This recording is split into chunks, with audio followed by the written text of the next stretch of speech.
Check out this truck camper.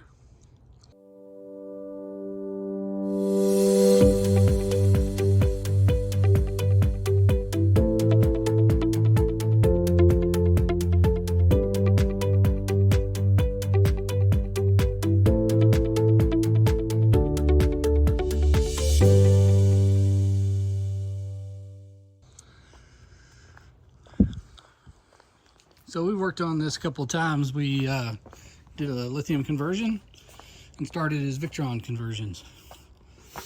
One thing you know about truck campers, there's not a lot of space. So it did come stock with a Zamp or Go Power, I can't remember which. So now it's got the Victron treatment in it. Did that about a year and a half ago. And at that time we also added his DC to DC charger. And then we did his lithium conversion, which you can see down there, 280 amp hour Redodo battery, and put a smart shunt, and did the hack and gave him a Lynx distributor so we could wire everything up.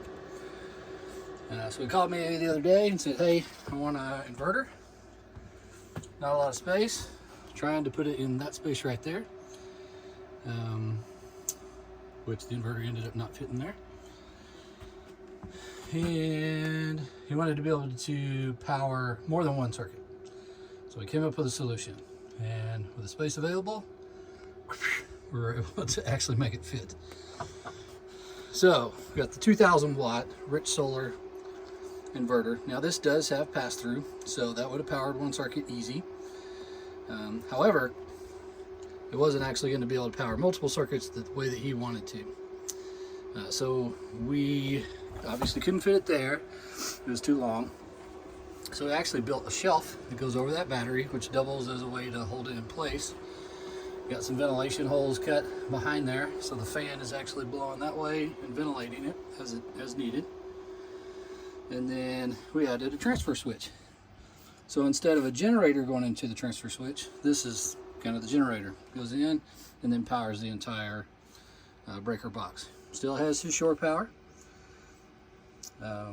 So shore power comes in, and our new generator slash inverter goes in, and then that powers his entire box.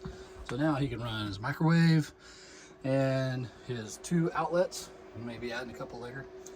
And then we have a remote option to be able to turn it off. So working like a champ. So that turned off the transfer switch, and then this clicks off.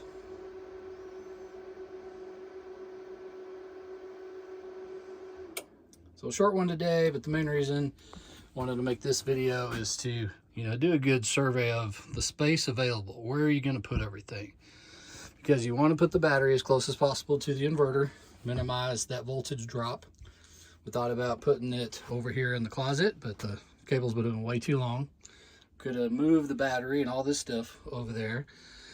That would have been very intrusive, but we were able to make this work this time. So definitely something to think about when you are designing your installation in the future. And with that, good luck. We'll see you next week.